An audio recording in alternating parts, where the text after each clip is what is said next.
Hello, we are Kai Shimada, and today we'll learn how to balance chemical equations. In the first half, we will learn the basics, and in the second half, we will learn tips and tricks for faster balancing. Balancing chemical equations means that you'll be given a chemical equation which represents a chemical reaction. The task is to determine the coefficients so that the number of atoms of each element are the same. You must not change the subscripts since they represent the original compound. The law of conservation of mass states that matter cannot be created or destroyed, so the number of atoms of each element must be equal on both sides of the equation. First, we have on the left side H2O2, or hydrogen peroxide, which yields to H2O, water, and O2, or diatomic oxygen. We list the number of atoms on each side with 2 hydrogen atoms and 2 oxygen atoms on the left side, and 2 hydrogen atoms with 1 plus 2 oxygen atoms on the right. We then use logic. Since there is only one compound on the left side and there are too few oxygen atoms, we will increase the coefficient of H2O2 to 2. This will make 4 oxygen atoms and 4 hydrogen atoms on the left side. We will then be several hydrogen atoms short on the product side, so we will make 2 water molecules, the only compound on the right containing hydrogen, instead. This will then cause another oxygen atom to be added to the right side, which will complete and balance the equation. Using logic, we will continue to balance this equation. Potassium plus water yields to potassium hydroxide plus hydrogen gas, as shown.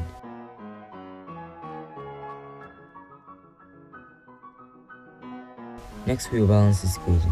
On the left side, we have 2 iron atoms, 1 silicon atom, and 3 plus 2 oxygen atoms.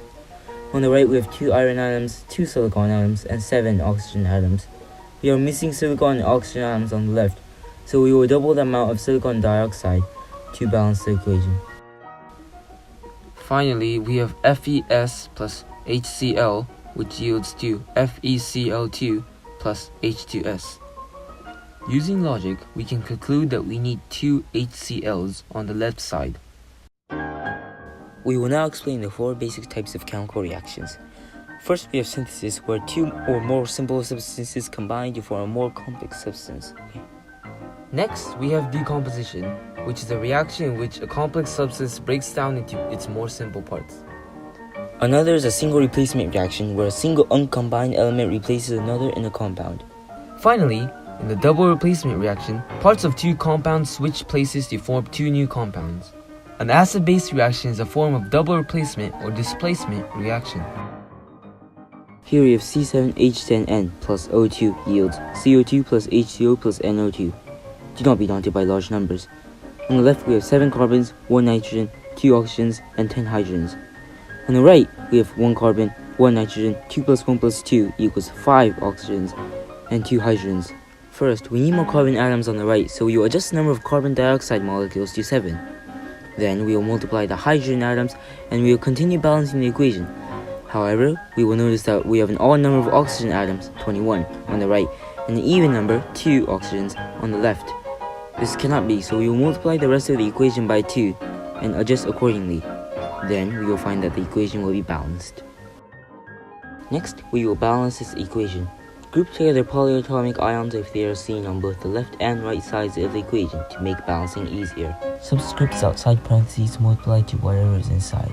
Here we have 3 phosphates on the left and 2 on the right. We also have 1 sulfate on both sides of the equation.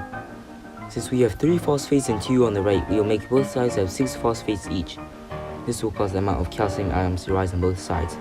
We will then continue balancing the equation and find that we need 7 more calciums on the right, which changes the number of sulfates. The rest of the work is easy. Count the atoms and make sure they are equal. We will now balance this equation. Cu plus HNO3 yields CuNO3 plus NO plus H2O, as shown. Sometimes in a complex equation, you must get some check. Before you write everything down, do mental calculations to see if the coefficients are possible solutions. To review, it is generally helpful to tackle more complex compounds and leave single atoms last. Look out for even and odd numbers. Do not change the subscript whilst making sure the 2 sides of the equation are in balance. Atoms in parentheses multiply to its subscript, the number outside its subscript, and the coefficient. Group together polyatomic ions for faster balancing.